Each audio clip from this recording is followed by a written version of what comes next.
What's up guys, Keegan here with Jordan Distributors. Today we are going to be showing you step by step how to install our plug and play push to start conversion kit. I will have a list down below in the video description of the vehicles that this install guide applies to, as well as other information that you will need to reference during install. Without any further ado, let's get started. For this install, we are going to start by disconnecting the battery. Next, we will move inside the car and remove the lower dash panel in the driver's knee area, as well as the clamshell surrounding the steering column. With these out of the way, we can begin the removal of the factory ignition switch. We just need to locate the single brown connector on the bottom of the key cylinder, unplug it, and plug it in to our plug and play push to start harness. It is worth noting that you may need to remove some of the loom tape from this harness on the vehicle side so that you can better secure the connectors under the dash instead of here at the steering column. If you would like to mount your start button in the factory keyhole for a nice OEM look, then you will need to remove the factory key cylinder. The key cylinder is held in place with two screws located on the top. These are tamper-proof screws that have no screw head to be able to turn them. You will need to use a chisel and hammer and give them a few light taps to get them to turn. Don't worry, they aren't held in place that tight, and removing them is actually much easier than you may expect. If you would rather leave the factory key cylinder in place and mount your start button somewhere else, you can skip this step. Some vehicles, which we will list here in the description below, have their turn signal and wiper stalks held in place with screws that attach to the key cylinder housing. If your vehicle happens to be one of these, then you will have two options for installing your start button. The first option is to entirely remove the factory key cylinder housing and replace it with this replacement housing that we include with your kit. This will allow you to mount the start button in the factory keyhole. If your vehicle requires this replacement key cylinder housing, then it will be included with the purchase of your kit by default at no additional cost. For option 2, you can simply mount your start button somewhere else, such as on this piece of trim, and leave the factory key cylinder in place. Next, we need to attach the black wire to ground. There are a few different places that you can attach your ground wire.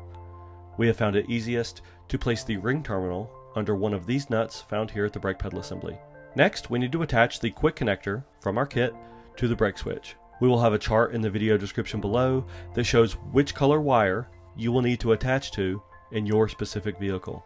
Simply line up the connector and give it a gentle squeeze with a pair of pliers until it is clicked into place. Then, you can simply plug the orange wire from our kit into this connector. Now to install the antenna. The antenna wiring is quite long, which will allow you to mount the antenna nearly anywhere that you would like. We chose to put it here behind this lower trim panel for easy access. However, if you would like to place the antenna somewhere else that is harder to find for added security, you most certainly can do so. Last but not least, we need to install the start button itself. This wire is also quite long, so if you would like to mount it on the dash or somewhere other than the factory keyhole, you will have plenty of wire to be able to do so. This button is the same size as the factory keyhole and requires no cutting or modification to get it to fit. One thing to note is the fact that these cars come equipped with an immobilizer. If you would like to install your start button in the factory keyhole like we did in our shop vehicle, then you will need to address the immobilizer. Once you have removed the key cylinder, you will need to remove the key transponder from the end of the key cylinder by removing the Phillips head screws. You can then secure one of your factory keys to the key transponder and keep it plugged into the vehicle and secure it under the dash. Our kit will then act as the immobilizer for the vehicle. However, if you would like to keep the factory immobilizer functional as well as the steering column lock, you can simply install your start button somewhere else and skip this step. It is worth noting that if you remove the factory key cylinder to mount your start button in the factory keyhole, then you will lose the function of the steering wheel lock. It does look nice to mount the start button in the factory keyhole, but if you would like to mount it somewhere else so that you can keep the steering wheel lock, you most certainly can do so. For an example, we are going to show mounting the start button to this dash panel. Simply mark the hole, and then with a hole saw, drill the hole for your button. We have these properly sized hole saws available on our website if you would like to purchase one. Any household drill will work just fine. If you choose to do your install this way, then the process for starting the vehicle will be as follows. Simply insert the key into the ignition and turn it one click to unlock the steering column. Then, put your foot on the brake and press the button once to start. If you choose to install your button this way, make sure that you do not, under any circumstances, remove the key from the ignition while driving. The steering column will relock.